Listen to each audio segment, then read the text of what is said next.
Bonjour Rai. Bonjour Jean-Philippe, ça va bien?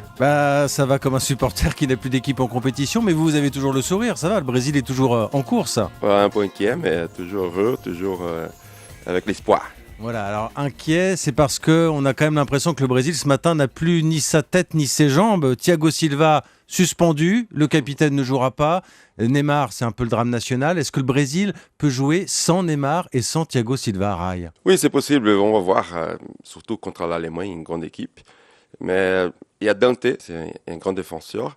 L'avantage de Dante, comme quelqu'un qui va remplacer Thiago Silva, c'est qu'il joue au Bayern de Munich. Donc il connaît bien les joueurs. Mais c'est vrai que c'est les deux meilleurs joueurs du Brésil, Thiago Silva et Neymar, qui peuvent faire la différence devant. Et par rapport à Neymar, il faut là que les autres joueurs prennent des risques, qu'ils prennent les responsabilités.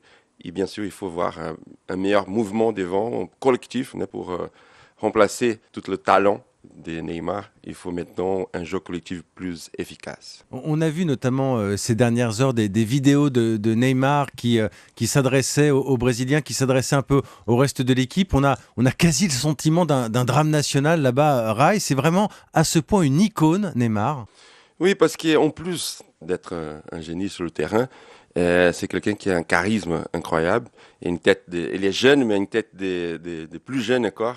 C'est vrai. On pourrait dire qu'il pouvait avoir 17 ans, 18 ans. Mais je crois que ces côtés drame, avec la blessure de Neymar, ça peut donner aussi une force en plus pour les supporters, pour l'ambiance, et aussi pour les autres joueurs qui vont jouer aussi, non seulement pour être en finale, mais surtout pour jouer pour Neymar aussi. Alors, il y a le coach de la Seleção, Luis Felipe Scolari, qui a dit que finalement Neymar était chassé sur le terrain. C'est vrai que le geste est assez violent contre lui. C'est votre sentiment aussi? Oui, c'est quelqu'un qui est très léger quand on joue des matchs décisifs surtout. Je suis sûr que les autres entraîneurs ils disent à ceux qui vont faire marquage à Neymar, ils disent qu'il ne peut pas passer, sinon après c'est la folie derrière. Et c'est vrai qu'il a été un peu chassé. Et il est habitué. Il est courageux aussi. Il ne s'intimide pas. Il provoque toujours. Mais c'est vrai que pour les arbitres, il faut qu'ils fassent attention à des joueurs comme ça pour qu'ils puissent avoir toujours du beau spectacle, des beaux joueurs comme lui sur le terrain.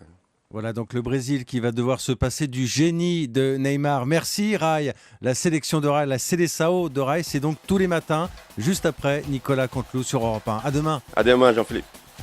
La Coupe du Monde de la FIFA, c'est sur Europe 1.